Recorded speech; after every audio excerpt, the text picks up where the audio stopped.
À l'âge de 3 ans, j'ai ressenti une magie et une fascination étranges qui n'étaient pas dénuées d'un vague malaise et peut-être d'une touche de légère peur dans les anciennes maisons de la vénérable colline de Providence, avec leurs portes à imposte, leurs volets de marche à rampe et leurs tronçons de trottoir en briques.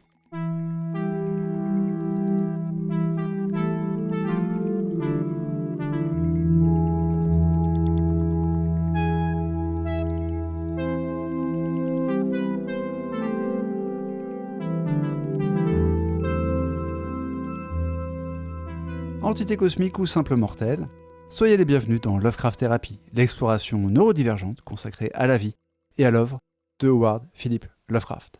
C'est le tout premier épisode, nous allons parler de Beast in the Cave, mais avant, nous allons parler des 14 années qui ont précédé l'écriture de cette nouvelle, depuis la naissance de Lovecraft jusqu'à cette fameuse année de 1904 et 1905, puisque la nouvelle mettra un peu de temps à être finalisée. Et pour ce premier épisode, je suis accompagné de ma tuberculose préférée, Audrey. Bienvenue à toi. Écoute, je ne suis pas tuberculeuse, je suis peut-être juste possédée et tu ne le sais pas encore. Merci de m'accueillir. On va commencer cet épisode par vous donner quelques clés, quelques dates clés. Bien sûr, on va suivre la chronologie de la vie de Howard Philip Lovecraft et on rentrera dans le détail, mais juste que vous ayez des points de repère si vous n'avez aucun point de repère, à part la vague idée que beaucoup de ces nouvelles se passaient dans les années 1920 par exemple. Je vais me limiter à 5 dates pour ne pas charger la mule inutilement. La première date, c'est tout simplement sa naissance en 1890, car HPL a eu le bon goût de naître à une année ronde, donc c'est facile de faire des calculs et de se dire qu'ah oui, donc en 1905, il avait 15 ans. Très très pratique, merci et bravo à lui. Si je peux me permettre, bravo à lui, bravo à ses parents surtout, parce que lui, il n'y est pas pour grand-chose. C'est vrai. À moins qu'il soit né un 31 décembre ou un 1er janvier. Il est né au mois d'août. Donc définitivement pas de sa faute. Donc, deuxième date très importante, c'est 1893. Lovecraft a donc 3 ans. Enfin, il n'a pas tout à fait 3 ans, en fait. Ça se passe un petit peu avant son anniversaire.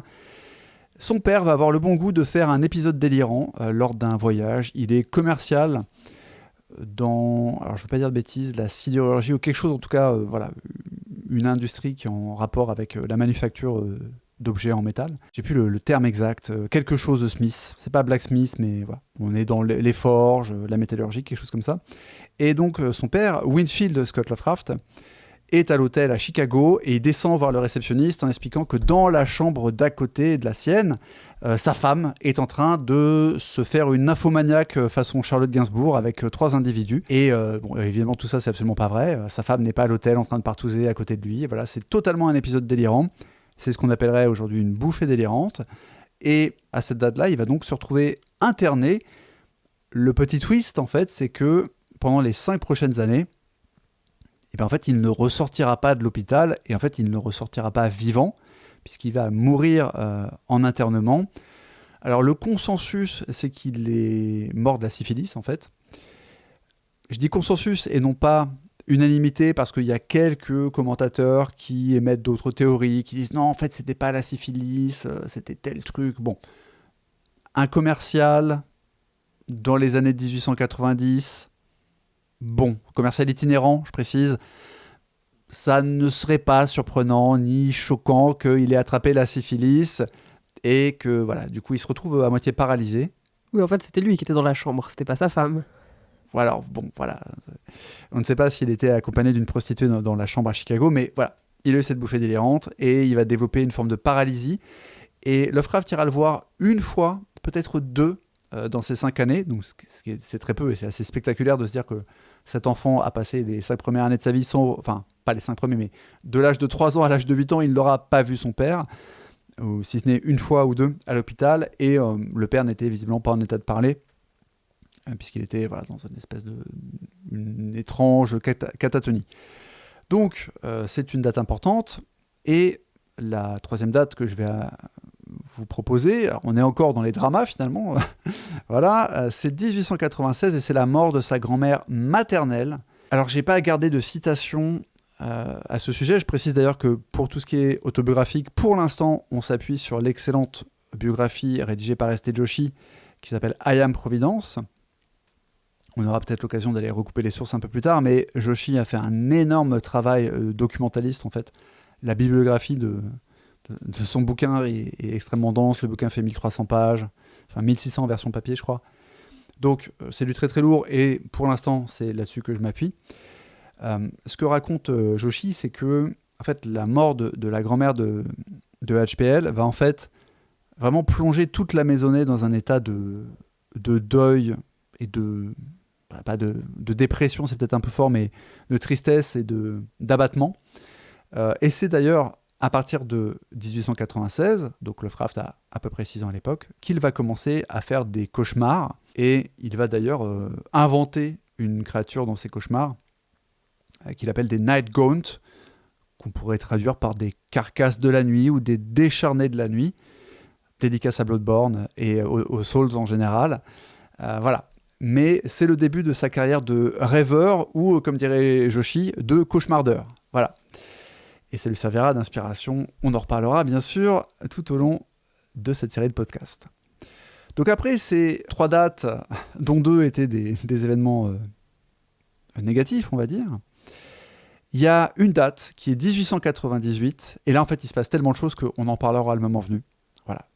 Un épisode spécial 98. Non, on va en parler un peu plus loin là, mais il y a trop de choses à dire en fait sur l'année de ses 8 ans, donc je ne détaille pas. Et pour aller jusqu'à Beast in the Cave, la dernière date clé de cette sélection, c'est 1904, puisque c'est la date de la mort de son grand-père maternel. Globalement, la branche maternelle a beaucoup plus eu d'influence sur la vie de Lovecraft, et en tout cas dès son enfance, que la branche paternelle. On va encore détailler tout ça, bien sûr. Et en fait, la mort de son grand-père est importante déjà parce que, en raison de l'absence du père de Lovecraft, son grand-père maternel, Whipple Phillips, de son nom complet Whipple Van Buren Phillips, qui était un entrepreneur, a eu vraiment un rôle de figure tutélaire masculine, mais surtout de figure adulte tutélaire. Ça a joué notamment sur l'entourage, j'ai le terme nurturing, tu vois, quand on prend soin, quand on couve, on élève, nurture, tu vois, c'est le... Ouais, quelque chose de nourricier, Voilà. C'est vraiment le nourrissement de ses passions. Je vais vous expliquer pourquoi ce grand-père entrepreneur a un rôle dans le nurturing des passions et des premiers élans, j'ai même envie de dire des premiers émois de Lovecraft. Si c'est un épisode qui s'appelle Grand-père a des tentacules, je ne veux pas être présente. Et en plus, ça va acter, en plus du fait que le grand-père, Whipple, était une figure très importante pour le développement psychologique de Lovecraft, c'était aussi une figure importante pour l'argent, et ça va être le début du déclassement de Lovecraft, un déclassement en fait qui a commencé un petit peu plus tôt en 1900, où il a constaté que le nombre de domestiques dans la maisonnée commençait à diminuer petit à petit, mais 1904, c'est le moment où Lovecraft et sa mère vont devoir déménager.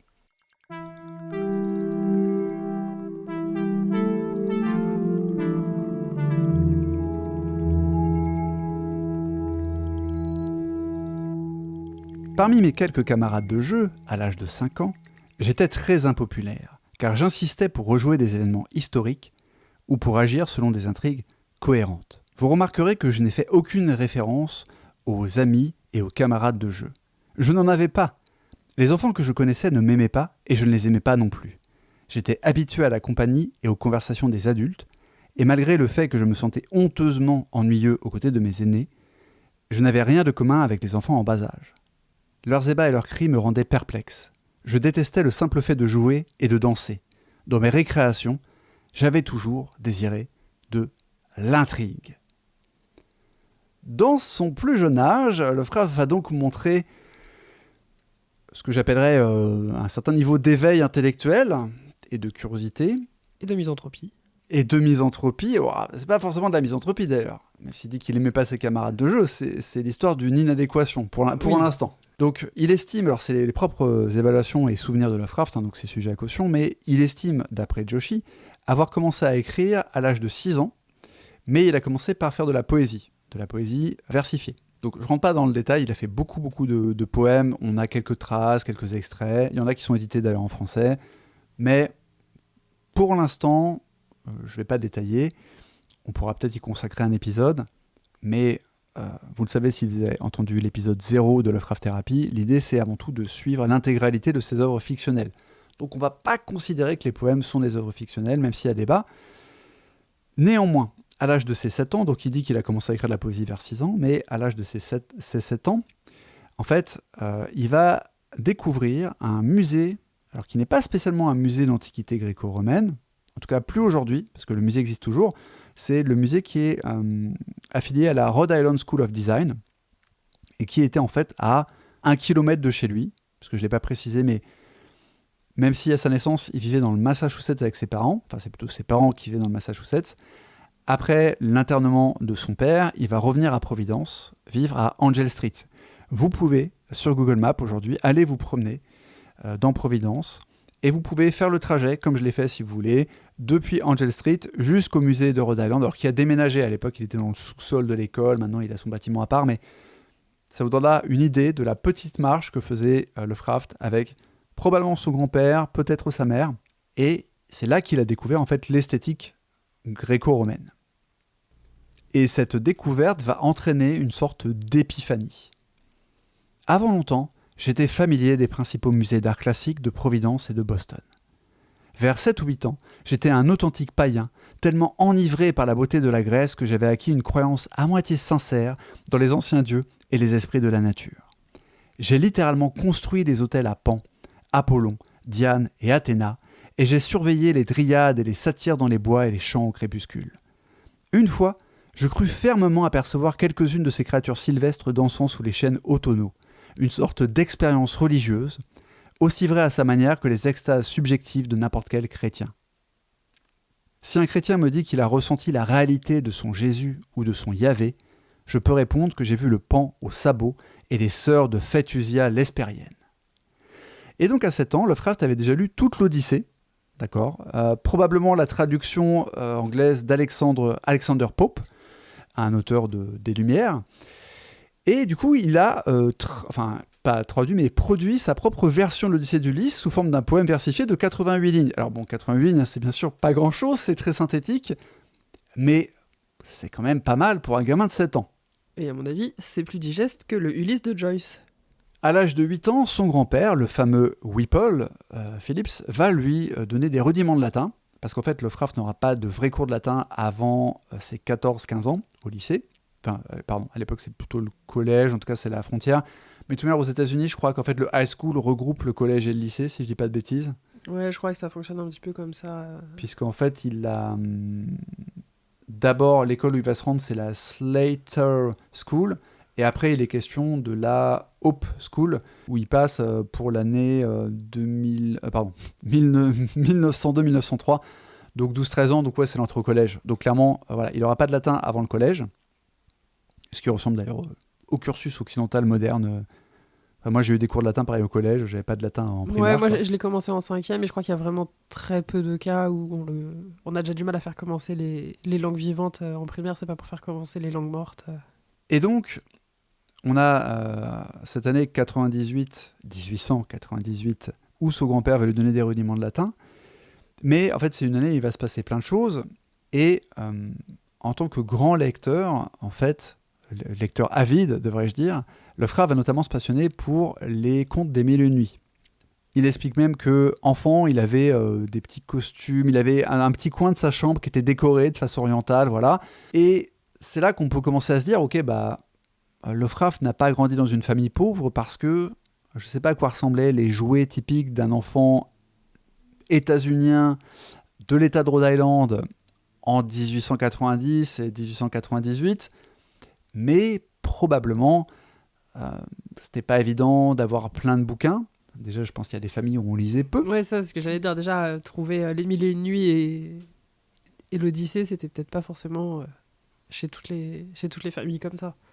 Voilà, donc je reviens au fait que son grand-père était un entrepreneur. Alors, l'argent ne fait pas la culture, mais en tout cas, ça veut dire que les intérêts de Lovecraft, quand Lovecraft s'est révélé être un lecteur avide, ses parents, en tout cas son grand-père et sa mère, ont pu lui offrir des livres, et ils vont même lui offrir des choses beaucoup plus coûteuses pour l'époque, comme par exemple un télescope.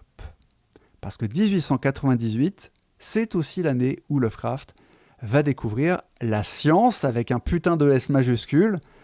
Et je vais donc vous lire une petite citation où il parle de cette découverte.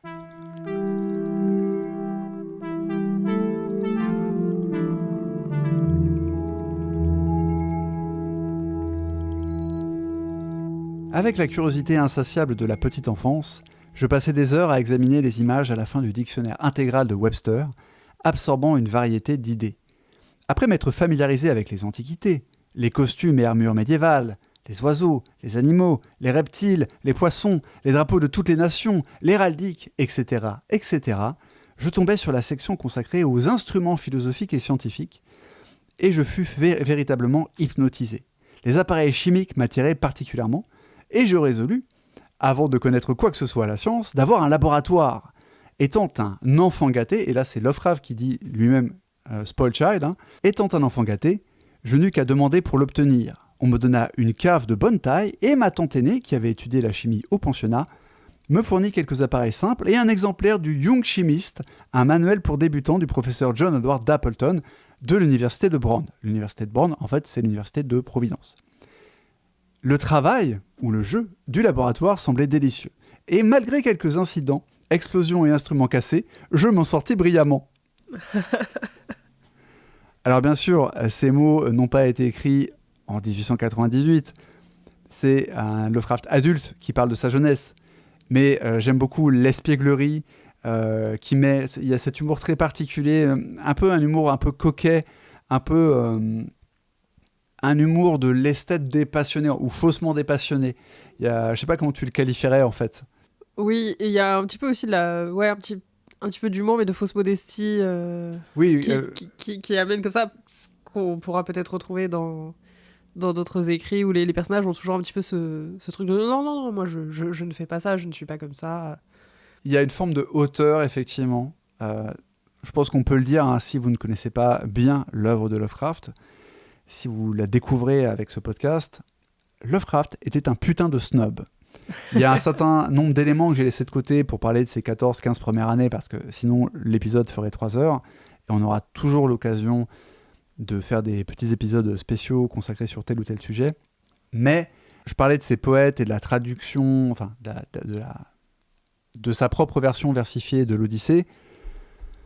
Sur certains poèmes, dans l'entête, c'était précisé « in Old English verse », parce qu'en fait, Lovecraft a lu énormément d'auteurs du XVIIIe siècle et il avait déjà à l'époque un goût pour un style littéraire qu'on aurait qualifié déjà en 1900 de vieillot. Donc voilà, on retrouve, ça fait partie du personnage, et c'est vrai que la manière dont il dit, malgré quelques incidents, explosions et instruments cassés, je m'en sortis brillamment, et une manière de s'amuser du fait qu'on l'imagine en train de faire des petites catastrophes, et Joshi raconte d'ailleurs qu'il a carrément mis le feu.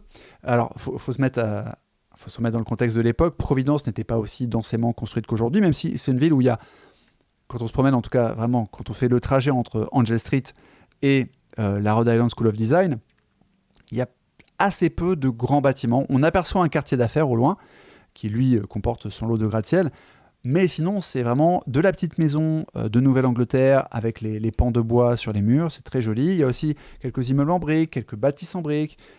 Voilà, c'est des proportions. Ça pourrait presque être l'Europe en termes de hauteur des bâtiments. Et je ne sais plus où je voulais en venir. C'est incroyable, j'ai perdu complètement le fil de ma pensée. Écoute, moi je peux essayer de te rattraper en disant que oui, sur cette hauteur et ce snobisme, déjà quand on veut réécrire l'Odyssée, on fait rarement ça pour s'amuser. Quand on veut réécrire quelque chose, oui, ça peut être pour s'amuser, mais c'est aussi un petit peu par défi de je vais faire mieux. Parce que vraiment ton taf il est pas ouf. Laisse-moi faire. Ah ouais, toi tu le vois comme ça directement dans l'esprit de l'enfant de 6, 7, 8 ans. Ok, moi je vois pas ça comme ça, tu vois, dans le sens où je me dis, quand tu es passionné par quelque chose, que ce soit un sport, que ce soit une forme d'art, peu importe l'art en question, tu procèdes, en fait ton enthousiasme t'amène à vouloir émuler, et tu commences par imiter tes modèles en quelque sorte, et tu te dis pas, tu vois, quand tu te dis, par exemple, tu apprends à jouer de la guitare et tu veux jouer d'une chanson de Nirvana, c'est parce que tu kiffes Nirvana, et tu te dis pas, peut-être à l'adolescence un peu plus, mais si t'es enfant ou pré-ado, tu te dis pas je vais faire mieux que l'original, tu dis juste je veux faire comme l'original, je veux faire comme mon modèle. Et donc tu vois, quand il fait sa version de l'Odyssée, moi je me dis plus qu'il veut faire aussi bien, il veut faire comme, tu veux réagir, pas au sens français, react, quoi, tu veux réagir ce qui t'a passionné, en fait. C'est une manière de prolonger le plaisir, en quelque sorte, et de... T'es en train de grandir et tu veux imiter tes idoles, en fait. Alors, est-ce que Virgile, c'était l'idole de Lovecraft? Je ne sais pas, mais... Avait-il des posters de Virgile dans sa chambre? Et oui, donc je parlais de la hauteur des bâtiments à Providence, j'ai retrouvé le fil de ma pensée, parce qu'en fait, donc il faut imaginer qu'à l'époque, c'était quand même moins construit qu'aujourd'hui, et il y avait pas mal de terrains vagues, en fait, autour des maisons, et donc, on a cette anecdote, alors, là encore, à prendre avec des pincettes, hein, c'est Joshi qui a retrouvé ça chez une vieille habitante de Providence, mais qui explique que un jour, elle a vu de la fumée dehors, elle en a déduit qu'il y avait un début d'incendie dans un champ attenant au sien, elle est sortie et elle a trouvé Lovecraft, qui était là avec ses instruments, et elle l'a sermonné en lui disant tu as mis le feu, petit garnement. Et il a répondu non, mais je ne voulais pas faire un grand feu, je voulais faire un feu petit à petit. Parce qu'en fait, pour son expérience, voilà, il voulait faire un petit feu contrôlé. Voilà, donc on est complètement dans le... Ça rejoint les explosions, les instruments cassés, enfin, le petit garnement. Je l'imagine bien répondre non, j'ai pas mis le feu, je fais une expérience. C'est exactement ça. Ça transcrit bien le personnage. Donc 98, il y a les rudiments de latin, il y a la découverte de la science. Il découvre Edgar Allan Poe, qui est notoirement sa plus grande influence. Je pense que même les gens qui ont lu seulement 2 nouvelles de Lovecraft, ils ont rapidement fait le lien. C'est quelque chose qui est assez notoire, l'influence de Poe sur Lovecraft.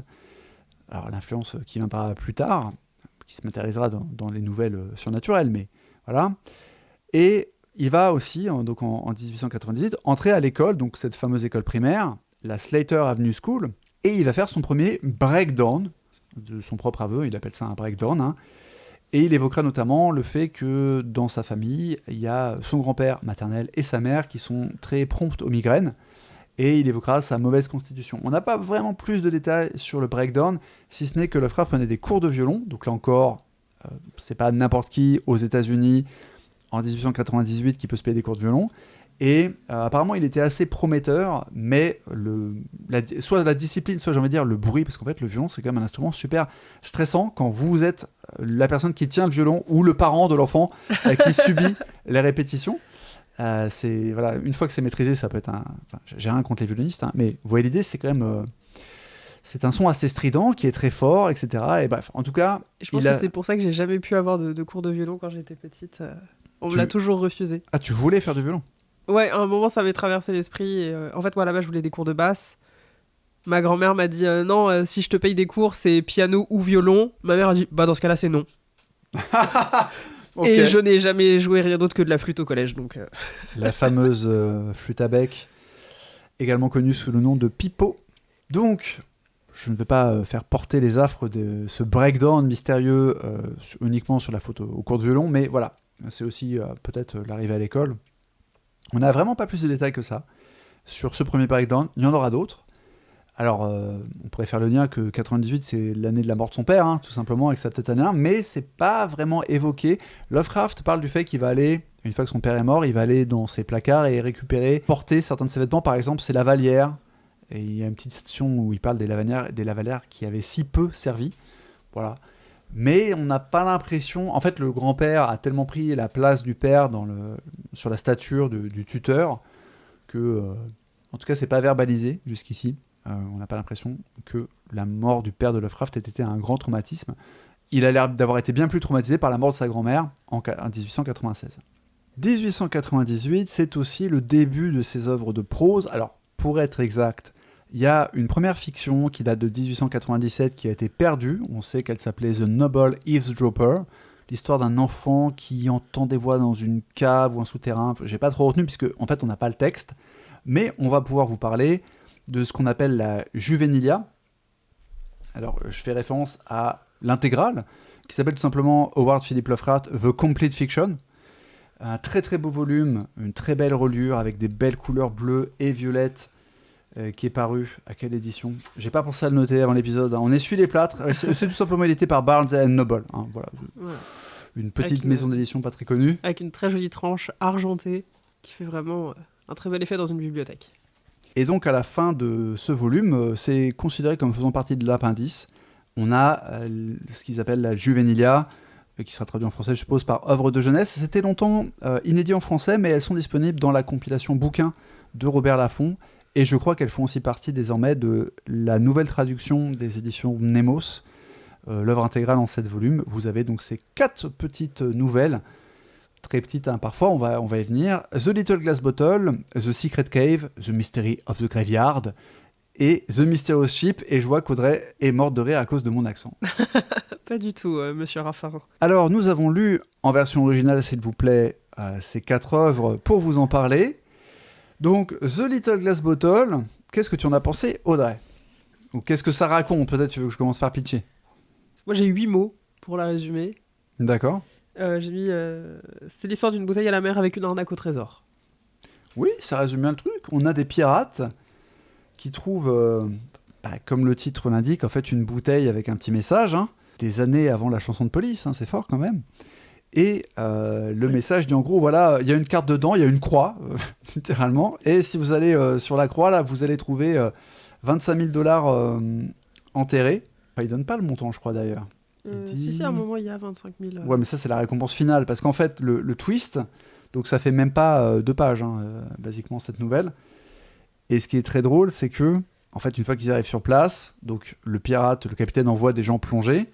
Il remonte avec un mot qui dit, cher investigateur, excusez-moi pour cette blague, cette practical joke que je vous ai fait, mais voilà, en fait, ça vous sert d'une bonne leçon, en fait, de ne rien trouver de votre comportement stupide. It serves you right to find nothing for your foolish act. Mais, however, je vais vous défrayer vos dépenses. Et donc, à la place de la bouteille, si vous cherchez, vous allez trouver un coffre avec 25 000 $ dans une boîte en fer. Voilà. Et du coup, moi, je trouve ça assez drôle, en fait, le pitch de la nouvelle qui est, le concept qui est... Alors, c'est des pirates, ils trouvent une bouteille qui leur donne un trésor. En fait, ils arrivent, mais il n'y a pas de trésor parce que le mec qui a fait le message, c'était une blague. Mais en fait, du coup, comment il va les défrayer ? Du coup, en fait, il y a vraiment un trésor. Ça, il y a quand même une justice à la fin. Donc pas grand chose de plus à dire. Moi, vraiment, ça m'a fait rire en fait quand j'ai découvert cette nouvelle. Bien sûr, il y a c'est écrit. Bon, il y a bien sûr les imitations du langage de pirate à coup de Hey, hey, sir. Il y a c'est un truc que le frère va faire dans presque toute sa vie en fait. C'est faire parler les gens de façon patoisque. Je sais pas comment dire les choses. Comment tu dirais ça en fait essayer d'utiliser des idiomes en fait. Ouais, c'est ça. Utiliser des idiomes,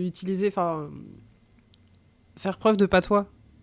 Et de différents dialectes et tout, et c'est assez intéressant parce qu'on a souvent des auteurs qui font parler n'importe qui comme eux-mêmes parlent, et ça marche pas du tout. Je sais qu'il y a des gens qui reprochent aussi à Lovecraft de faire parler certaines personnes avec ses accents locaux, ses patois. On verra au cas par cas, bien sûr. Mais voilà, bon, il n'y a pas grand-chose d'autre à dire sur cette nouvelle, si ce n'est que moi, j'ai trouvé ça marrant. Je me dis, ok, le mec s'est tapé un trip, et c'est l'histoire d'une blague. Donc moi, je trouve que c'est une nouvelle humoristique. Même si alors Joshi d'ailleurs trouve que c'est pas très drôle du tout. Mais moi, le simple concept de la blague, ça me fait rire, quoi. On change complètement d'ambiance avec l'œuvre de jeunesse suivante, donc The Secret Cave, puisque là, ça raconte l'histoire d'un frère et une sœur qui sont laissés par leurs parents, qui vont faire quelque chose, qui leur disent « Ok, soyez sages pendant qu'on est absent ». Ils vont explorer le sous-sol de la maison, ils trouvent une fissure dans le mur, ils rentrent dans un souterrain. Décidément, il y a beaucoup de souterrains dans les œuvres de Lovecraft. De fil en aiguille, en fait, il y a de l'eau qui rentre. Et donc, en fait, les 2 enfants sont à la limite de se noyer, mais ils ont trouvé une boîte avec encore finalement un trésor. Ils se mettent sur la boîte qui flotte à moitié. Bon, ils arrivent à s'en sortir, sauf que la petite fille est morte. Donc, la conclusion, c'est l'enterrement d'Alice occupied so much time. Alors, on ne sait pas si ça a duré longtemps ou si c'est dans le sens ça a occupé les gens pendant longtemps dans leur esprit, quoi. Mais ça a occupé tellement longtemps que John, le frère, avait plus ou moins oublié au sujet de la boîte. Mais quand ils ouvrirent la boîte, ils trouvèrent un lingot d'or d'une valeur de 10 000 $, assez pour payer pour n'importe quoi, sauf pour la mort de sa sœur. Et là, c'est drôle parce qu'il y a un enfant mort. Ok, JDG. Donc, 2 salles, 2 ambiances. Alors, bon, évidemment... Moi, j'aime l'honnêteté. Je n'aime pas qu'on escroque les gens. Par contre, si on peut tuer des enfants au passage, allons-y. Très bien, je vois que tu as tout à fait ta place dans ce podcast. Si on se fie à la supposée misanthropie de Lovecraft. Je n'ose pas imaginer ce qui va se passer quand on va aborder les nouvelles de type Aurore à Red Hook et La Rue. Toujours est-il que c'est pas spécialement écrit, parce qu'en fait, vraiment, il faut se dire, là j'ai le manuscrit, enfin pas le manuscrit, justement, j'ai la version imprimée sous les yeux, il manque des points de ponctuation, etc. C'est presque un brouillon, c'est le truc que t'écris quand t'es gamin, t'essaies de bien faire, hein, mais il y a des fautes de ponctuation, etc. On a vraiment le rendu tel quel. J'ai envie de dire, il était dimanche après-midi, Lovecraft s'ennuyait, il a écrit ça, quoi. Enfin, donc faut pas vraiment y chercher plus de... Oui, c'est ça, il aurait pas eu 10 sur 10 à l'école, par exemple. Il aurait pas eu 10 sur 10 à sa rédaction à cause des... Ouais, 7,5 ou 8, parce que c'est quand même très bien pour une production de quelqu'un de cet âge-là. Mais il y a des petites fautes d'étourderie, et notamment de ponctuation, qui font que c'est bien, mais c'est pas parfait. Et la morale est assez étrange. Alors je me demande s'il n'était pas inspiré par les contes des frères Grimm et autres Perrault, parce que en fait c'est un truc qu'on oublie à force de voir les adaptations Disney, mais en fait les contes de fées et les contes pour enfants sont super hardcore en général. Je prends l'exemple de la petite sirène, parce que je ne sais pas pourquoi c'est celui qui me vient en tête. Dans le conte original, elle se coupe les pieds, elle se les râpe avec un truc coupant parce qu'elle essaie de... Elle veut enlever ses nageoires ou je sais plus. Enfin, on est sur de la mutilation corporelle, on n'est pas sur le truc Disney où voilà, j'ai juste perdu ma voix parce que j'ai fait un pacte avec une sorcière queer. Et c'est quelque chose qu'on retrouve aussi notamment dans Cendrillon, où les belles-sœurs qui veulent à tout prix rentrer dans les chaussures se coupent pour l'une les orteils, pour l'autre le talon. Et voilà, donc vraiment la mutilation orthopédique, c'est quelque chose qu'on retrouve souvent dans les contes de fées. Donc je ne sais pas, c'est étonnamment moraliste en fait, je trouve, pour une œuvre Lovecraftienne. Bon, là encore, hein, il avait 8 ou 9 ans quand il l'a écrit, on n'a pas la date exacte. Ouais, et en fait, moi je me suis dit que c'était peut-être tous les gens qui essayaient de le prendre en fausse pitié que son père soit mort, en disant « Ah, mais t'as pas besoin d'être triste, t'habites quand même dans une belle maison. » Et il a écrit ça pour dire bah ouais, mais même si on a de l'argent, ça nous ramène pas les morts. J'avais jamais pensé à ça. Joshi ne fait pas non plus cette proposition. C'est vachement intéressant. Bah merci. Peut-être un chouïa psychanalytique, mais peut-être. Mais c'est vachement intéressant. Écoute, j'ai hésité à parler de Bruno Bettelheim et de la psychanalyse des contes de fées, donc voilà, la psychanalyse nous rattrape maintenant. Mystery of the Graveyard. Comme ils disent en Écosse. Ouais, c'est ça, ouais, ou en Transylvanie, quoi. C'est un peu le même accent quand on y réfléchit. On passe donc à The Mystery of the Graveyard, qui va nous permettre d'introduire la notion de dime novel. Je vais vous expliquer ce que c'est après. Sous-titré La revanche d'un mort, une histoire de détective, hein, puisque A Dead Man's Revenge, A Detective Story. Ça fait double sous-titre, c'est un peu pompeux. Et alors, pour résumer l'histoire, donc on est dans le petit village de Mainville, hein, littéralement ville principale, quoi, ou grand ville, donc c'est un peu le nom fonction, quoi. C'est un peu comme quand Nolan appelle son héros le protagoniste dans Tenet. Et on a donc une personne qui est enterrée, et dans ses dernières volontés, il y a l'idée qu'il faut mettre une espèce de boule de billard dans la tombe, et le mec qui va en fait mettre cette boule de billard, il disparaît, il remonte pas de la tombe, donc tout le monde se demande ce qui s'est passé. Et en fait, du coup, il y a un super détective qui arrive, qui s'appelle, si je dis pas de bêtises, King John. Et voilà, King John, il est trop fort, quoi. C'est un super détective, et du coup, il comprend qu'en fait, il y a une arnaque. Et il y a un mec qui fait chanter la fille du mec qui a disparu dans la tombe. King John le prend en chasse, pardon. Mais ce méchant, en fait, il prend le train. Donc King John, il le loupe de peu à la station de train. Mais le train, il est en destination de Kent, une grande ville plus loin dans le sud, entre laquelle et Mainville, il n'y a pas de télégraphe ou de téléphone. C'est pas de bol. Et on n'est que sur des trucs comme ça, et en fait ce format est inspiré par ce qu'on appelle les dime novels. Donc les dime novels, c'est un format, en fait c'est du livre de poche qui était publié dans ces années-là, et le pitch c'était littéralement a dollar book for a dime. Donc la maison d'édition, dont je n'ai pas retenu le nom, vous disait voilà, vous allez payer pour 10 centimes la réédition d'un truc qui est sorti, qui coûtait à sa sortie $1, et c'était de la littérature de gare, en gros, voilà, de très basse qualité. Mais que Lovecraft lisait aussi entre deux consultations de l'Odyssée et des Mille et une Nuits. Et visiblement, c'est inspiré du côté action, rebondissement, sensationnalisme de ces nouvelles. Est-ce que tu as quelque chose à dire sur le mystère du cimetière, Audrey ? Moi, la seule chose que j'ai notée, c'est que les trains partent à l'heure. Et que souvent, les gens râlent quand les trains partent à l'heure. Et une fois de plus, ah mais le train ne m'a pas attendu. Eh bien non. Tu veux dire que dès 8 ou 9 ans, Lovecraft a écrit sa première œuvre de science-fiction ? Je ne répondrai pas à ces accusations mensongères. Moi, ça, c'est une nouvelle qui m'a beaucoup fait penser à Sherlock Holmes. Ok. Et du coup, comme on est 10 ans après la création de Sherlock Holmes, je me demande si c'était déjà à ce point-là populaire aux États-Unis ou Ou si c'était pas encore arrivé. Alors, Lovecraft lisait Sherlock Holmes et il était fan de Sherlock Holmes. Donc, décidément, il était fan de beaucoup de choses, hein, entre Virgile et Edgar Allan Poe.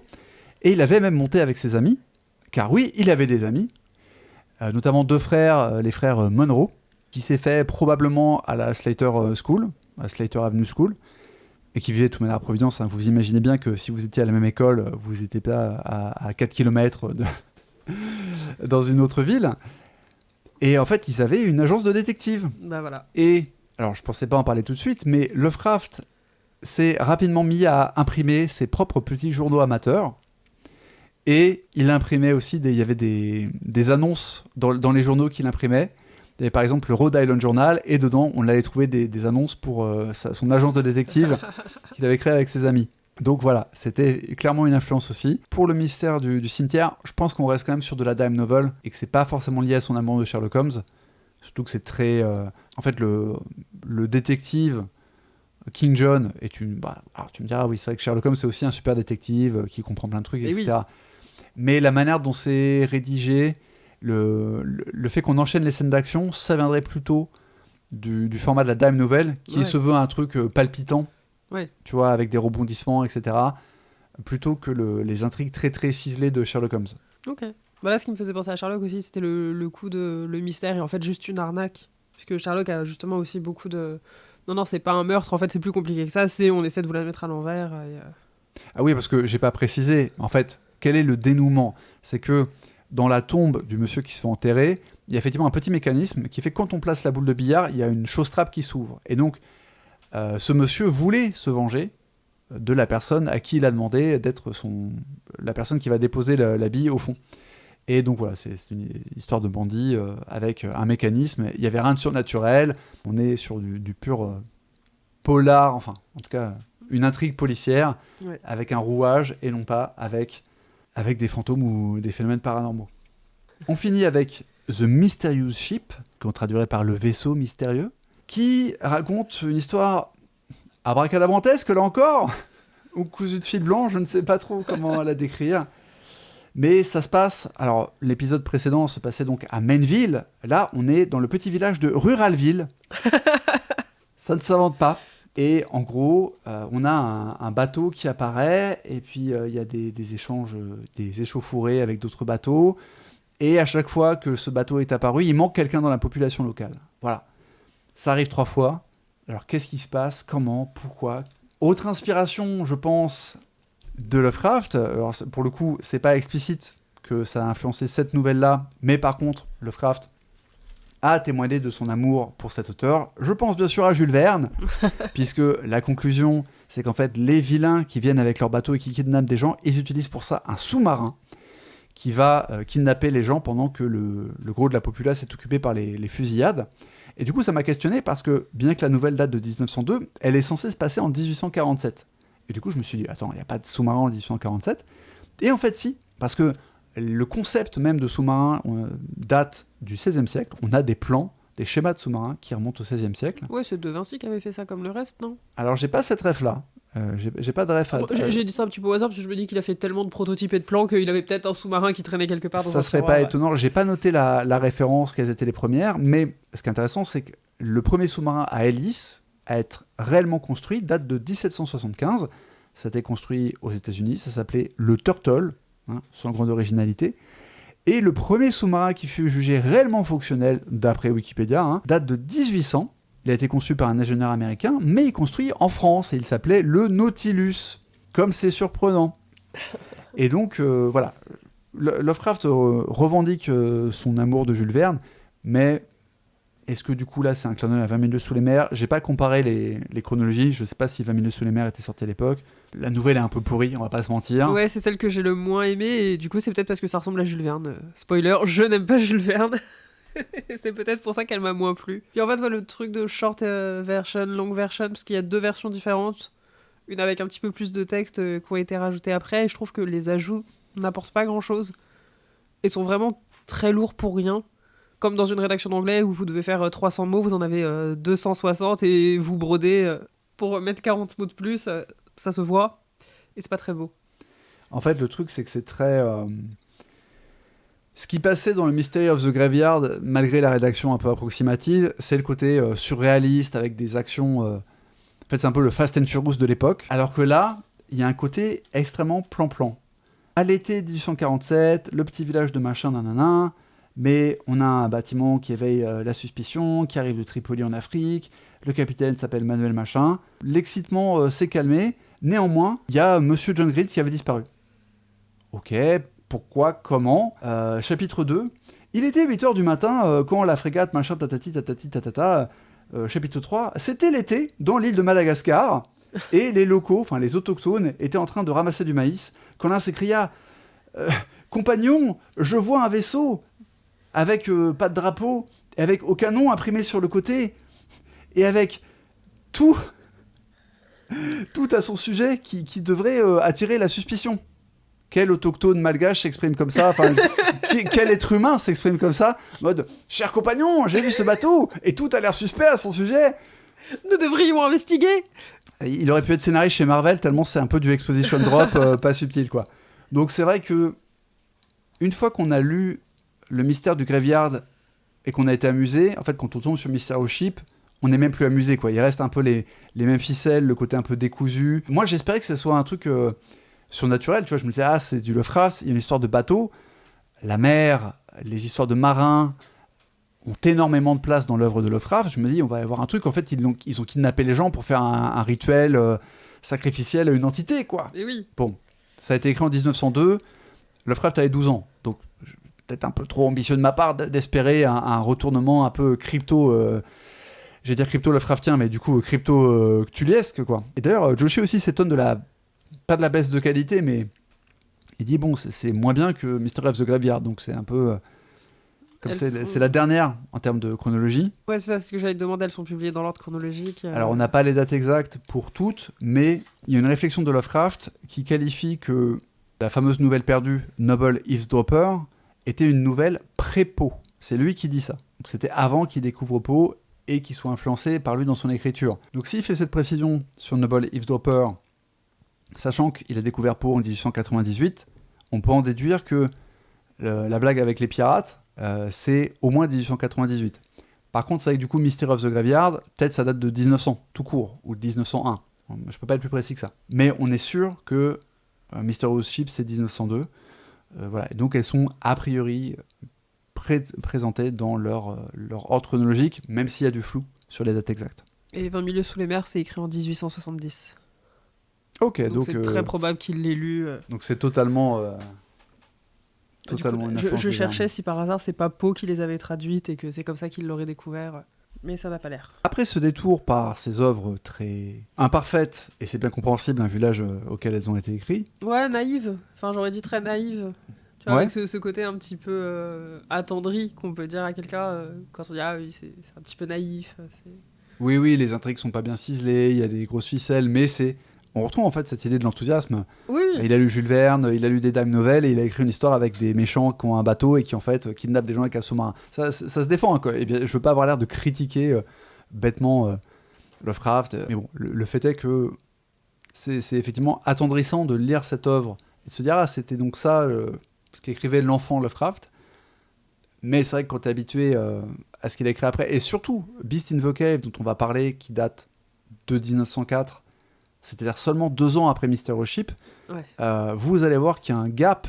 Vous allez voir si vous lisez la nouvelle pendant ou après l'épisode. C'est spectaculaire, quoi. Le saut qualitatif est ahurissant. Mais avant de parler de Beast in the Cave, on va donc revenir à la vie de Lovecraft à partir de l'année 1902, fameuse année de Mysterio Ship, puisque après 98 et ses innombrables rebondissements, découvertes, l'influence de Poe, le latin, etc., Lovecraft va finalement approfondir sa relation avec la science, puisque à l'hiver 1902-1903, il va découvrir l'astronomie.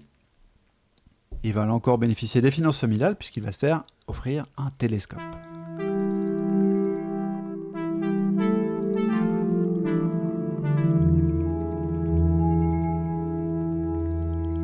Les sensations les plus poignantes de mon existence sont celles de 1896, lorsque je découvris le monde hellénique, et celle de 1902, lorsque je découvris les myriades de soleils et de mondes de l'espace infini.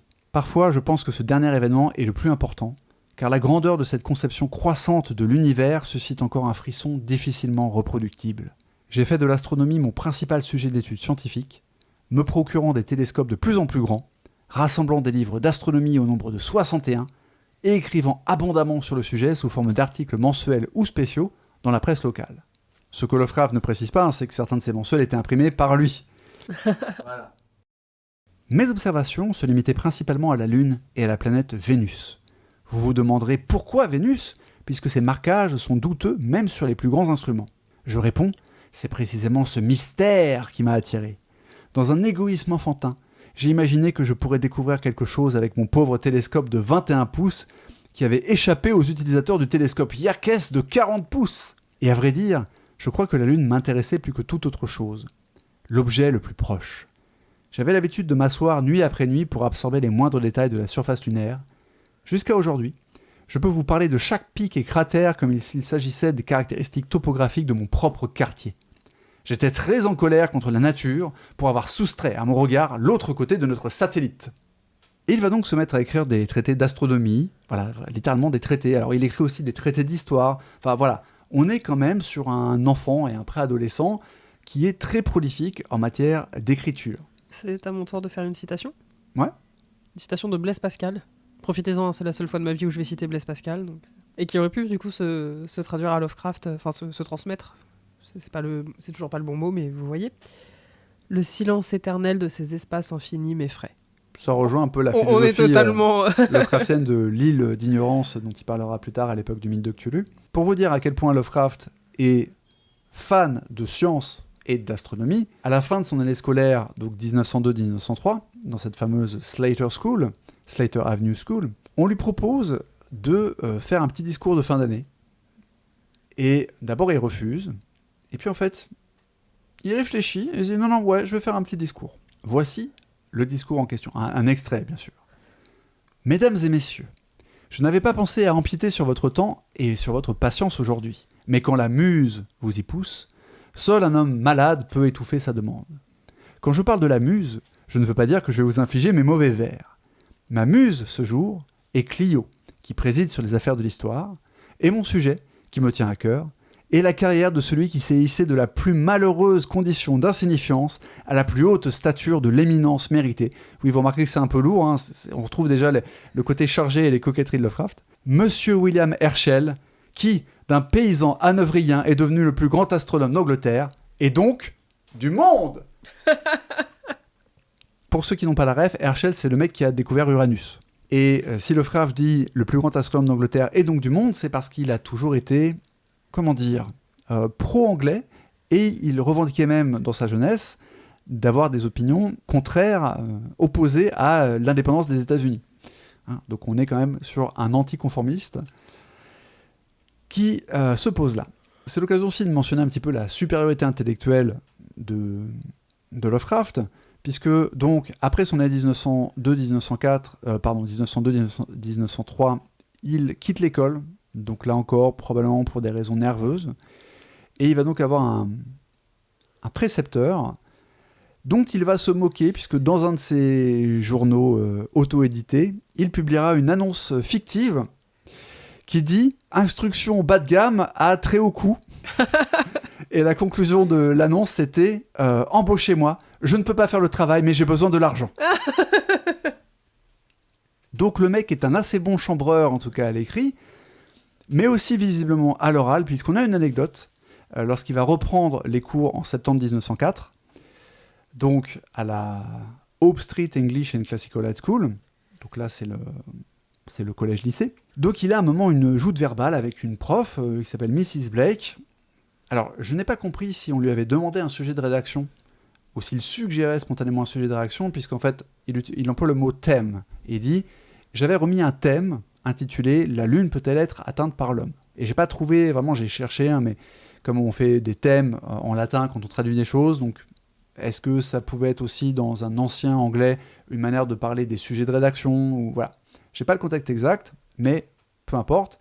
Ce qui compte, c'est le petit événement que Lovecraft nous raconte.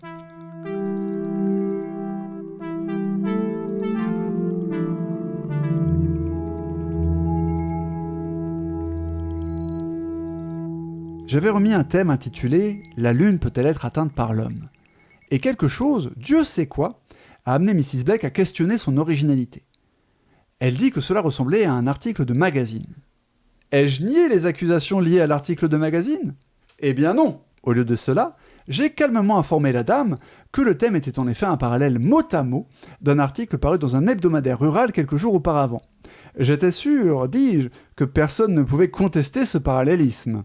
En effet, ai-je ajouté, alors que l'égarement de la bonne âme devenait presque apoplectique, je serais heureux de lui montrer l'article imprimé en question. Puis, fouillant dans ma poche, je sortis une coupure mal imprimée d'un journal de Rhode Island, qui acceptait presque tout ce qui lui était envoyé. Effectivement, voici le même article. Et mitigées furent les émotions de l'honnête Miss Blake quand elle parcourut le titre « La Lune peut-elle être atteinte par l'homme ?» par Howard Philip Lovecraft. Quel insolent.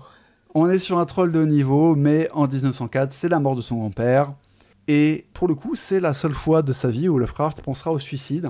Et voilà ce qu'il en dit. Alors, ce que je vais vous citer date de 1934. Hein. Donc là encore, il en parle avec son snobisme et ses tics littéraires.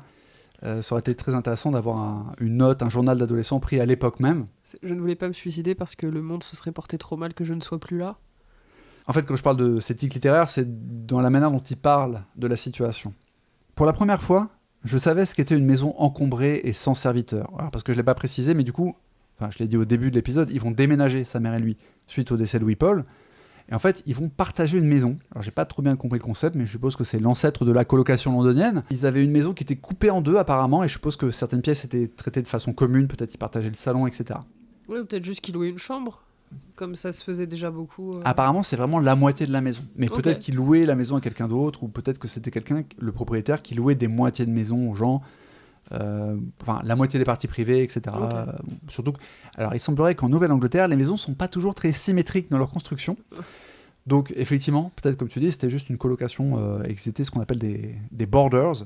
Sans plus de contexte, on sait juste que Lovecraft avait tendance à éviter, Lovecraft et sa mère évitaient de croiser leur... alors, du coup, c'est pas des voisins, mais les autres habitants, ou leurs logeurs.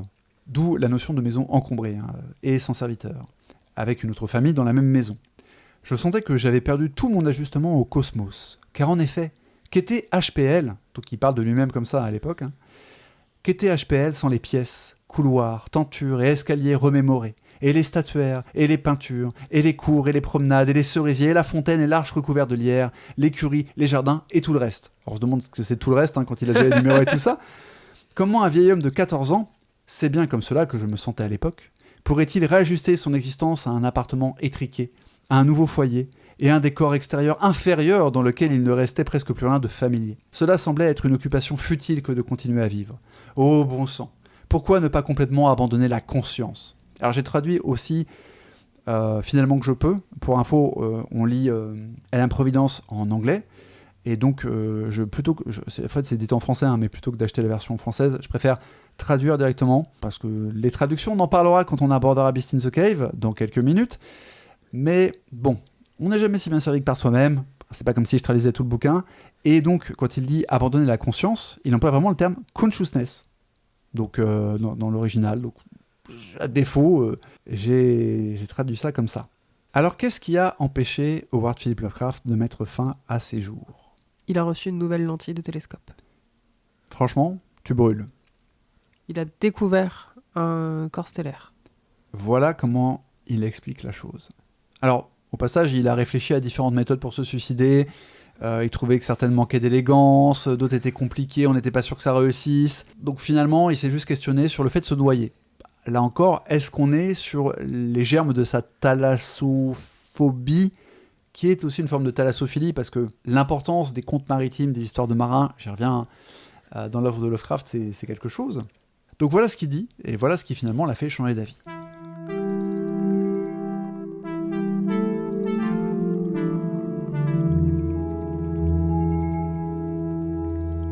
Et pourtant, certains éléments, notamment la curiosité scientifique et un certain sens du théâtre du monde, me retinrent.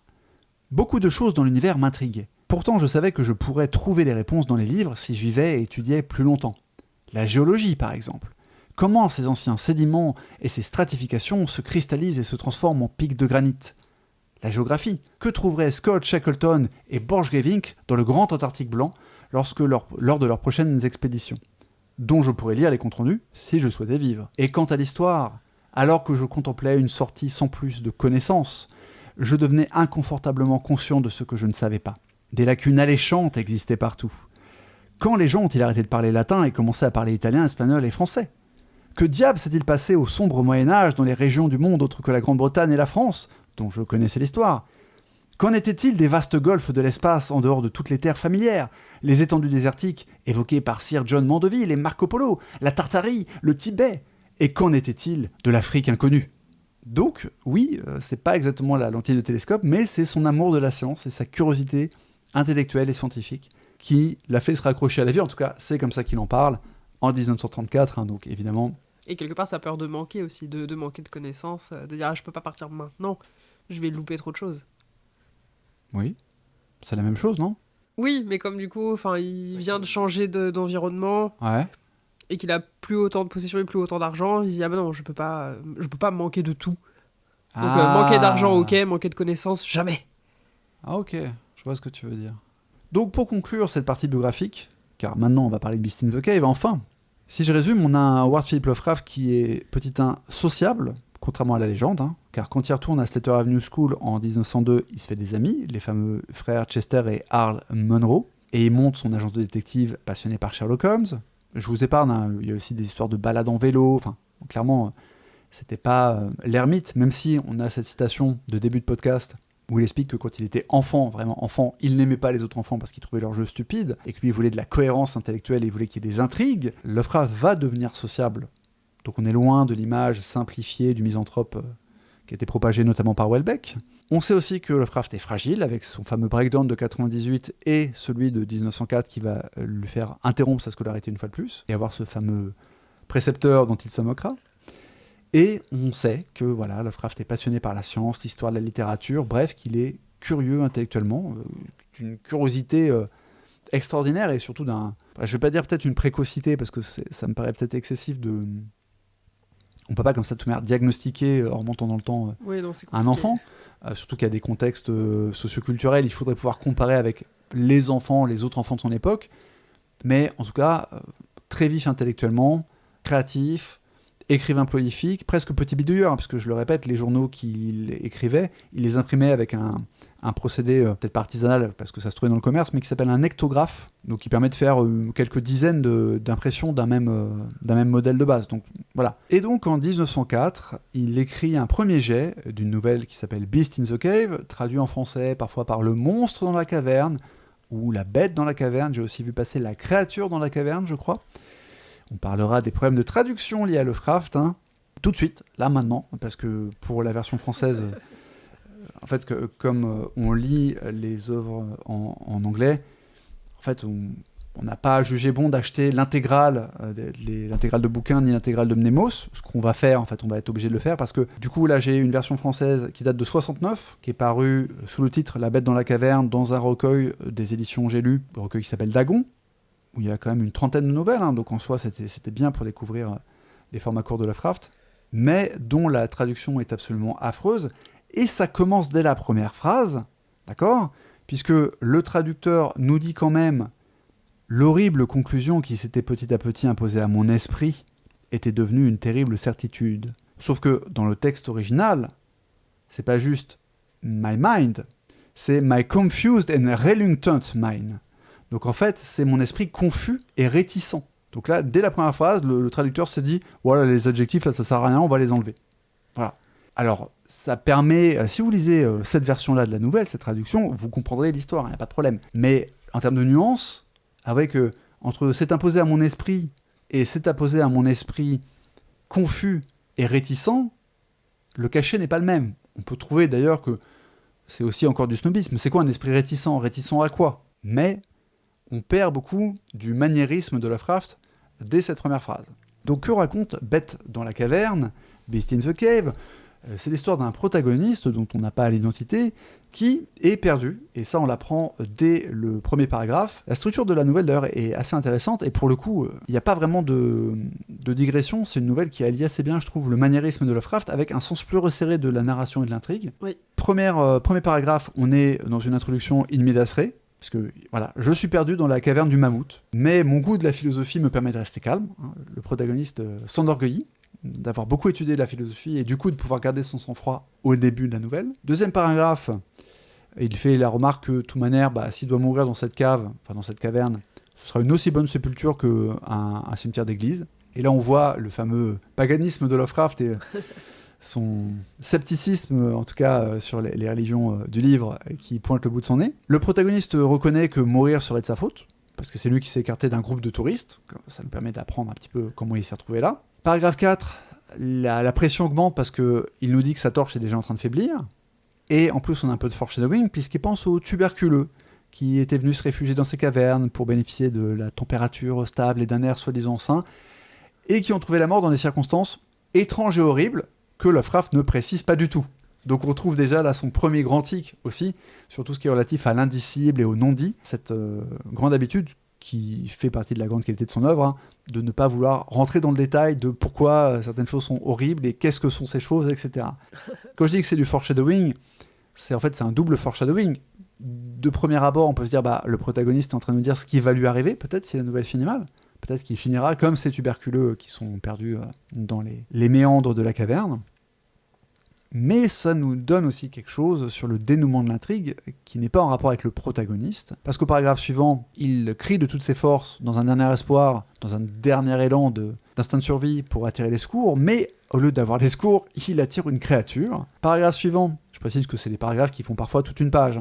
Mais voilà, j'essaie de résumer la structure du livre, de disséquer la structure de la nouvelle. C'est une nouvelle qui fait 5-6 pages, quelque chose comme ça, Tout donc à ça fait. reste quand même assez court. Tout à fait. Oui, je ferai pas ça sur le cauchemar d'Innsmouth. Paragraphe par paragraphe.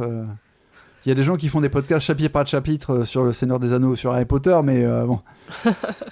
Bref, donc, 6e paragraphe, il est sûr que la bête qu'il a attirée est hostile, donc il essaie de se faire discret, il se tait, il se tapit dans l'ombre, mais pas de bol, il est persuadé que la créature a senti son odeur et qu'elle va le retrouver.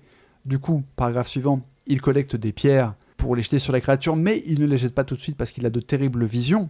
Mon imagination troublée convoque des formes hideuses et terrifiantes des ténèbres qui m'entourent et qui semblent s'appuyer sur moi, qui semblent press upon me. Donc s'appuyer ou me presser, quoi, mais il y a presque cette idée que ça va venir presque physiquement le pressuriser lui, se presser contre moi finalement. Mais in extremis, il jette la première pierre et dit le sort se rompit et je jetais la première pierre, il loupe sa cible, mais au paragraphe suivant, il lance une deuxième pierre et cette fois, il touche la créature. Entre-temps, j'ai pas précisé, mais sa lanterne s'est éteinte. Et après avoir entendu la créature tomber, il s'enfuit. Mais, et c'est la faiblesse, je pense, un petit peu de la nouvelle, il s'enfuit dans la direction d'où il estime être venu, malgré sa condition frénétique, malgré sa frénésie. Donc le mec, ça fait 4 heures qu'il est perdu, mais comme par hasard, il va trouver une bonne direction en s'enfuyant, après que maintenant il n'y a même plus la lumière, et il panique parce qu'il a tué une créature. Bon, oui, le réalisme n'est pas le fort de Lovecraft, mais je trouve ça amusant de le remarquer, même si c'est pas totalement comment dire, je dis que c'est une faiblesse, mais c'est pas dramatique, parce que il va pas trouver la sortie, il va tomber sur le guide qui le cherche. Donc ça passe encore, c'est pas non plus scandaleux. Et effectivement, au paragraphe suivant, le guide et lui se retrouvent, et il décide, à ce même paragraphe où il s'enfuit dans la direction qu'il estime être la bonne, il finit par tomber sur le guide. Paragraphe suivant, il convainc le guide d'aller retourner voir la créature avec lui, puisque le guide a de la lumière, donc il se dit quand même, j'aimerais bien voir cette créature. 10e paragraphe, on a un petit paroxysme de moments horrifiques, puisque la créature convulse et on découvre qu'elle a des yeux noirs, full noirs en fait, iris, pupilles, tout est noir à cause de la vie dans la pénombre, on l'imagine.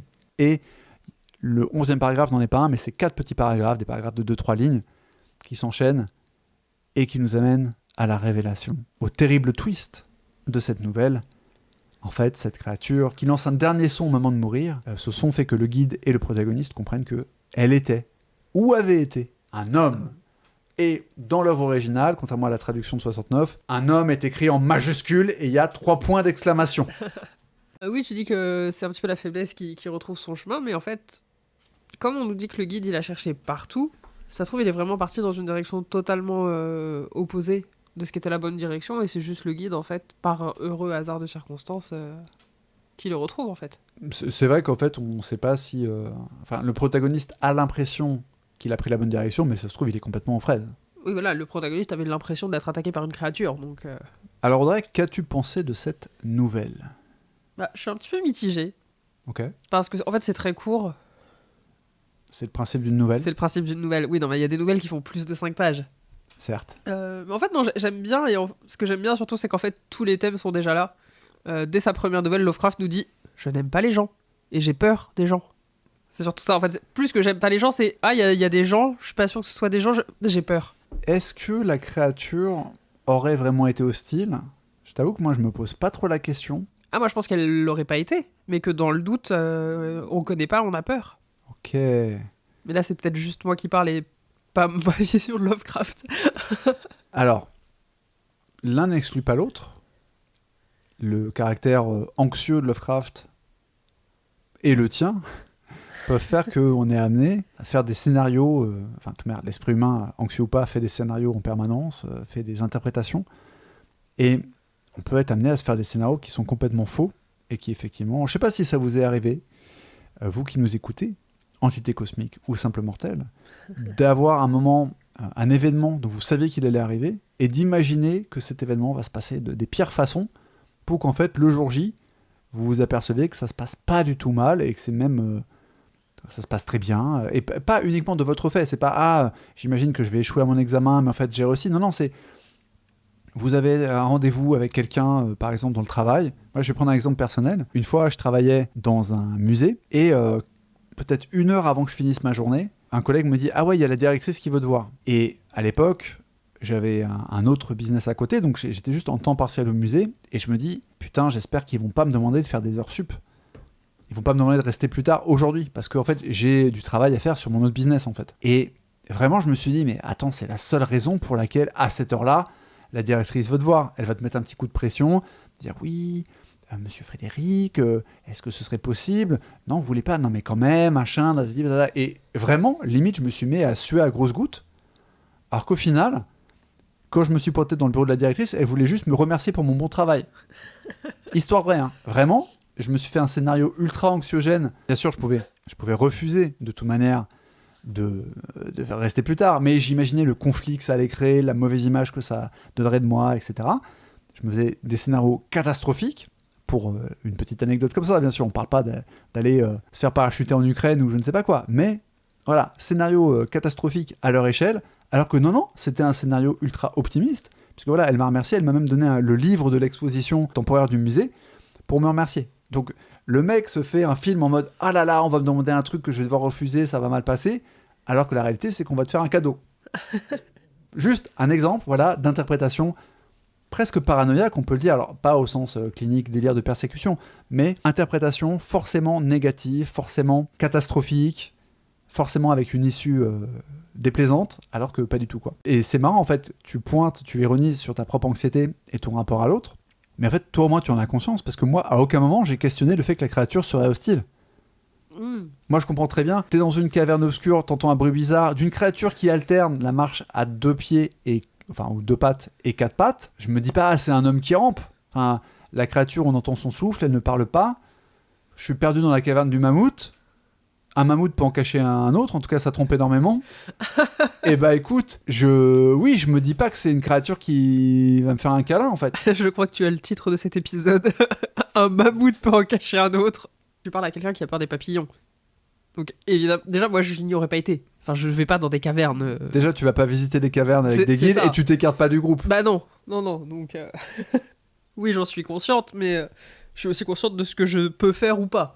Je pense néanmoins que ton interprétation est la bonne. C'est-à-dire qu'effectivement, le fait de se dire rien ne prouvait que la bête était hostile, c'est effectivement quelque chose d'intéressant. Après, il y a d'autres éléments. Tu dis que ça préfigure pas mal de choses de son œuvre. Clairement, oui, ça préfigure beaucoup de choses. Par exemple, ça préfigure le thème du singe blanc, parce qu'en fait, quand on découvre que la créature est albinos, Enfin, moi, je vais dire ça comme ça, parce qu'en fait, elle est blanche, mais on comprend que c'est juste l'absence d'exposition au soleil, quoi. Et le protagoniste la compare à une espèce de grand singe blanc. C'est quelque chose qu'on va retrouver dans une autre nouvelle, dont je vous avoue que j'ai oublié le titre, mais vous verrez que le moment venu, on en parlera et ça sera très drôle. Dans le lore Lovecraftien, ça a été utilisé par le jeu The Sinking City. J'étais très étonné de voir un clin d'œil à cette nouvelle-là, qui n'est pas du tout la plus connue. La nouvelle où il y a un problème une histoire de singe, voilà, j'en dis pas plus. Donc c'est quand même quelque chose qui reviendra dans l'œuvre de Lovecraft. On a alors, le fait que ça se passe dans une cave, dans une caverne. On The avait Descent. déjà The Descent. Oui, The Descent, le film. Le film. Ah, tu penses que ça a inspiré le film? Bah, il y a eu d'autres inspirations, mais si on devait choisir la source de cette inspiration, je pense que c'est ça. C'est vrai que les monstres sont un peu albinos dans la caverne. Ah bah, ils le sont totalement. Ouais, je l'ai vu il y a longtemps, je me rappelle pas exactement de leur design, mais crois-moi qu'il y avait le poster de cet album de Korn où ce petit enfant albinos juste au-dessus de mon lit. Oui. C'est la seule fois où je l'ai décroché après avoir vu le film. Donc non, crois-moi, les créatures dans The Descent sont albinos. Et effectivement, elles sont en tout cas anthropomorphes. Mais elles sont chauves, je crois, dans The Descent. Je crois, oui. Et il y a aussi du coup le thème de la régression, de la désévolution, qui est récurrente chez Lovecraft. Et alors très clairement, là pour le coup, je vais un peu spoiler du coup, mais vous aurez oublié ça d'ici là. On a l'impression que Beast in the Cave, ça préfigure la nouvelle La Peur qui rôde. J'en dis pas plus. Ce qui est intéressant aussi, c'est la folie. Et en tout cas le refus de la folie. Il commence du coup, oui, moi j'ai fait de la philo, je sais où je vais, je suis très cartésien, je sais nommer les choses, je les reconnais. Ah, oh mon dieu, je vais mourir, je deviens fou, je suis perdu, je suis tout seul, on m'attaque. Et il y a beaucoup de personnages chez Lovecraft qui refusent la folie. Alors, parce qu'il y a aussi beaucoup de personnages qui deviennent fous chez Lovecraft. Oui, mais qui sont dans le déni jusqu'à très tard. Ah, ok. Oui, c'était le refus de sa propre folie en fait. D'accord. Et je pense que du coup, c'est lié à ce qui est arrivé à son père. Que voilà, moi j'ai appris que son père avait été interné au début de cet épisode, et du coup, ça a un petit peu fait sens sur toute l'œuvre de Lovecraft. Alors effectivement, petite précision, en fait, je lis la biographie I Am Providence au fur et à mesure de la préparation des épisodes. J'essaie de pas trop m'avancer. Donc, les informations pour l'instant que j'ai sont parcellaires, puisque j'ai lu qu'une grosse centaine de pages. J'essaie de pas lire des choses qui concernent des nouvelles qui seront là dans 10 épisodes. Et pour l'instant, avec les infos qu'on a, sachant que Joshi fait beaucoup d'allers-retours aussi entre les époques, les années, même si les chapitres sont structurés, mais en tout cas, c'est pas tant chronologique que ça au sein d'un chapitre. Ce que semble dire Joshi, c'est que Lovecraft n'avait pas conscience, étant enfant, de ce pourquoi son père était interné, de la dimension maladie mentale. Il y avait cette idée qu'il a une forme de paralysie, mais le terme démence n'était pas prononcé par Lovecraft, etc. Et donc pour l'instant, je ne sais pas encore si son regard là-dessus va changer à l'âge adulte, et du coup ce qui peut jouer dans la place de la folie dans ses œuvres. Spoiler alerte, il y aura aussi la question de sa mère, parce que pour l'instant, on a peu parlé d'elle, mais il me semble qu'elle aussi finira internée, si je dis pas de bêtises. Donc ça commence à faire beaucoup, en fait, au niveau des ascendants. Mais voilà, pour l'instant, je suis pas encore carré sur la mère, donc je veux pas trop m'avancer. Mais il me semble qu'en général, c'est un élément qui est très évoqué par les commentateurs. Sa mère qui, soi-disant, prenait de l'arsenic pour garder le teint pâle. Mais tout de même, la constitution de Lovecraft était déjà fragile. Il a fait son premier breakdown en 98. Alors si c'est pour la mort de son père, n'importe quel enfant aurait pu faire un breakdown. Le fait que ça revienne en 1904 pour la mort de son grand-père, bon, alors on peut dire à chaque fois, c'est parce qu'il y a un décès. Mais il y a une petite anecdote dont je vous avais pas parlé, mais du coup j'en profite pour la mentionner. Il aurait fréquenté un gymnase, au grand étonnement de Joshi, vers l'année 1900, et il explique que là encore, en fait, ses parents après lui ont, ses tuteurs lui ont interdit de fréquenter le sport, sachant qu'il n'aimait pas ça à la base, déjà, mais on ne sait pas d'ailleurs ce qu'il faisait comme sport dans ce gymnase, qu'est-ce qu'il faisait là-bas, voilà. Mais ils l'ont interdit d'y retourner suite à un évanouissement qu'il aurait fait. Est-ce que c'est un évanouissement suite à l'effort, ou est-ce que c'est un évanouissement parce qu'il a eu une crise d'angoisse ou quelque chose comme ça? Mais du coup, la récurrence de la folie peut être liée aussi tout simplement au propre questionnement et à la propre sensibilité de Lovecraft, indépendamment de ses parents, même si bien sûr l'un n'exclut pas l'autre. Et c'est quelque chose que dit le personnage, effectivement, j'ai retrouvé le petit passage que je cherchais. Mon destin serait de mourir de faim, j'en étais convaincu. Dans de telles circonstances, certains individus étaient devenus fous, mais j'étais certain de ne pas connaître cette fin.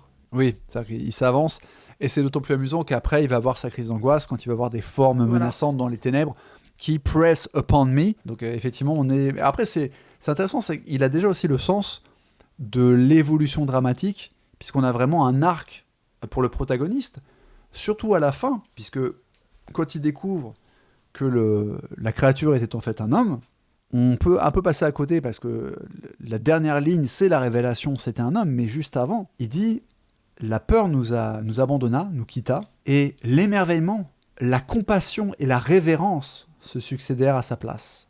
Car le son que la créature avait émis, en fait, nous avait fait comprendre nous avait fait comprendre la terrible vérité, que c'était un homme. » Donc, on a de façon assez amusante un protagoniste qui commence de façon très calme, j'ai fait de la philo, et qui finit non seulement par paniquer, comme on le ferait tous, mais qui finit même par embrasser les bottes de son guide, tellement il est confus, hystérique, du soulagement. Donc il y a quand même un yo-yo émotionnel assez fort, et après, quand revient le passage avec l'horreur, et on décrit la créature, ses longues griffes, etc., et puis les yeux noirs, qui sont déjà censés délivrer un choc au lecteur, on finit sur une note beaucoup plus douce, amère, finalement, avec cette idée de révérence, cette idée de compassion. La chute ne met pas l'accent sur « c'est horrible », enfin, je suppose que c'est quand même pensé, c'est une nouvelle un peu surnaturelle, enfin en tout cas choquante, fantastique. Moi je trouve ça surnaturel dans le sens où tu dis comment la créature a fait pour vivre, c'est pas tout à fait réaliste, c'est ça que je veux dire. À partir du moment où on te dit que la créature est un homme, non, c'est pas surnaturel parce qu'il y a une explication logique et très rationnelle à la situation. Ce qui là encore nous donne un avant-goût de l'approche Lovecraftienne. Mais il y a aussi cette idée que tu pourrais dire « Oh mon Dieu, tu peux dégénérer à ce point-là et devenir tout blanc, hirsute et aveugle et machin. » Alors oui, peut-être si tu arrives à survivre 15 ans en vivant comme Gollum, parce que d'ailleurs quand il décrit comment la créature a pu survivre, je me suis dit « Ah mais c'est inspiré Tolkien pour Gollum qui pêche des poissons en souterrain, quoi. » Mais la fin ne se veut pas tant que ça horrifique. La fin se veut à twist, mais tu as ce changement dans la tonalité émotionnelle avec l'histoire de la compassion et de la révérence que je trouve très, très sérieuse, très grave. Tu vois, oui, et c'est pas péjoratif quand je le dis. C'est, d'un seul coup, la nouvelle adopte un ton très très grave. C'est un être humain, donc on le respecte et donc on est.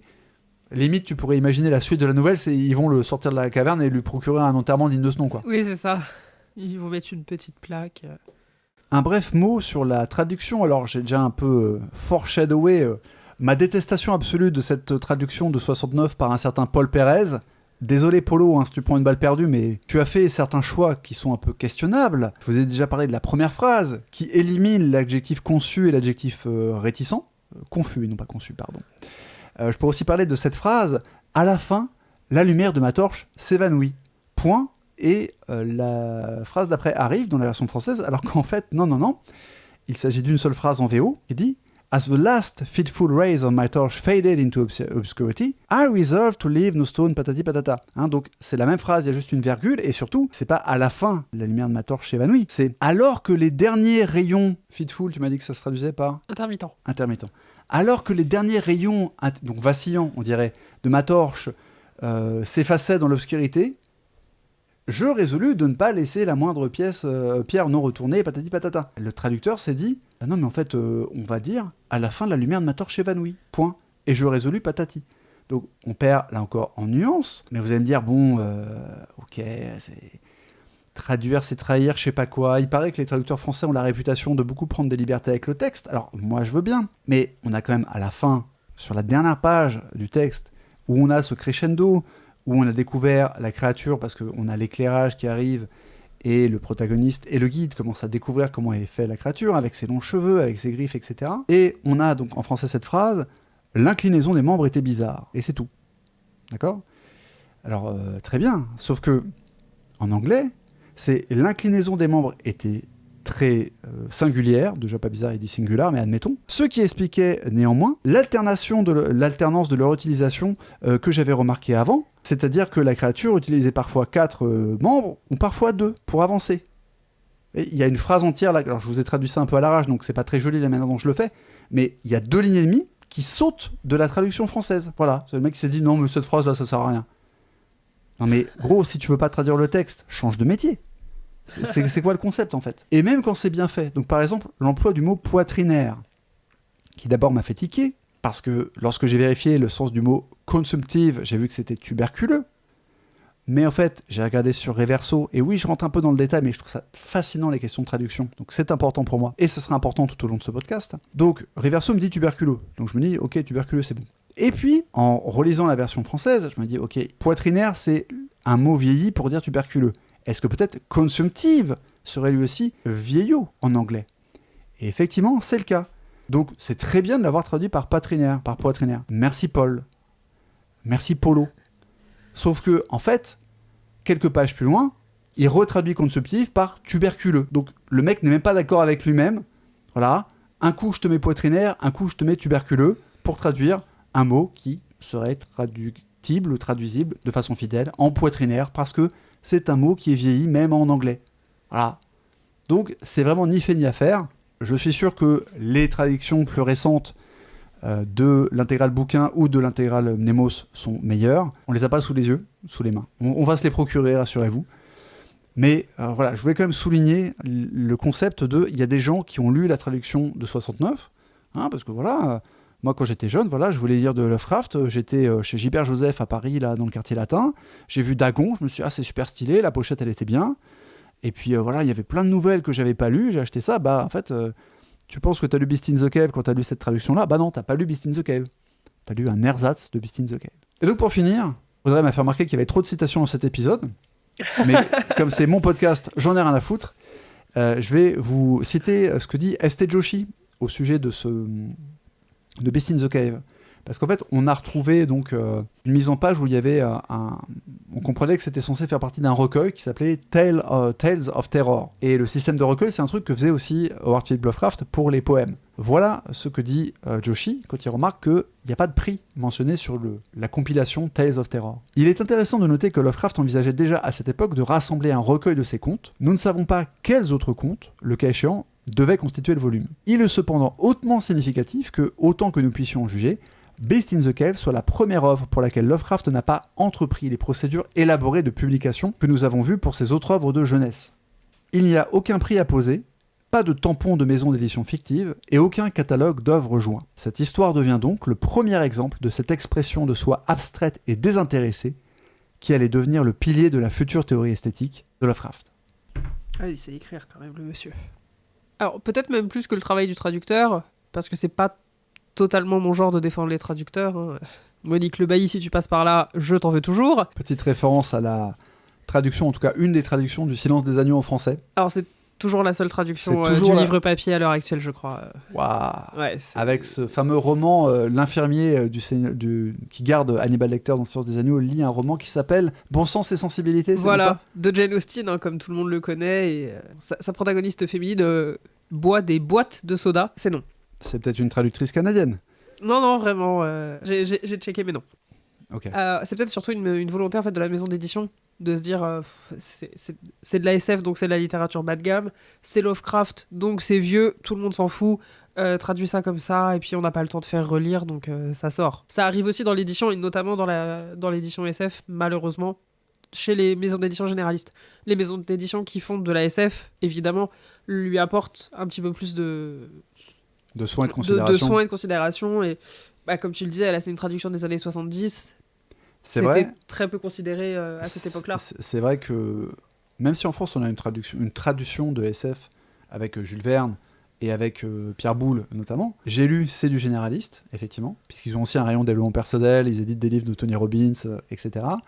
Et puis, c'est vrai que Lovecraft, dans les années 70, n'était peut-être pas encore revenu au top de sa popularité en France. On pourra revenir sur les cycles, d'ailleurs, de popularité de Lovecraft, ça serait intéressant. Mais ouais, t'as raison de souligner que ça vient aussi peut-être de la maison d'édition et pas forcément le traducteur. Paul Pérez, si tu tombes sur ce podcast, tu peux nous laisser un commentaire sur Instagram, ou même nous envoyer un message privé à lovecrafttherapypodcast@gmail.com pour te plaindre ou voilà, et vraiment je passerai ton droit de réponse. Je ne sais pas si tu as encore envie, Paul Pérez, mais voilà, n'hésite c'est pas. Ce que j'allais dire, parce que s'il a traduit ça en 69, peut-être que malheureusement il n'est plus parmi nous. Ouais, mais il est peut-être en EHPAD et il a peut-être un petit-fils qui écoutera le podcast, et voilà, blague à part, j'ai l'air un petit peu ironique et condescendant parce que je le suis un peu, mais vraiment, Paul Pérez, si tu entends cette émission ou si un de tes proches qui connaît les coulisses de la traduction à l'époque du recueil Dagon chez J'ai lu veut nous contacter, Instagram, Twitter ou Lovecraft Therapy Podcast, tout attaché, @gmail.com.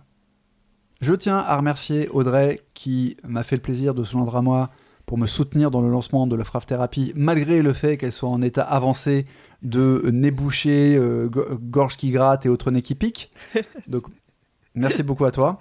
Je t'en prie, c'était un plaisir. Merci à toutes les entités cosmiques et tous les simples mortels qui ont écouté cet épisode jusqu'au bout. Je suis très curieux et même désireux d'avoir vos retours si vous en avez. Donc Instagram, Twitter si vous êtes masochiste, ou un petit mail à l'adresse lovecrafttherapypodcast@gmail.com si vous avez des commentaires à faire sur l'épisode, son contenu, ce qu'on a dit, les éventuelles approximations ou erreurs qu'on a fait. Et le prochain épisode sera consacré à la nouvelle Vie alchimiste. Donc le plus simple, si vous ne voulez pas louper l'épisode quand il sortira, parce que j'ai pas de calendrier précis, j'essaie de livrer les épisodes aussi vite que je peux, c'est-à-dire pas souvent parce que j'ai plein de choses à faire à côté. Donc le plus simple, c'est de s'abonner soit sur nos réseaux sociaux que je viens de citer, soit sur votre appli de podcast préféré. Normalement, si j'ai réussi mon coup avec notre plateforme de hosting, le podcast sera disponible partout, sauf sur SoundCloud, parce que, sérieusement, qui utilise encore SoundCloud pour écouter des podcasts en 2023 ?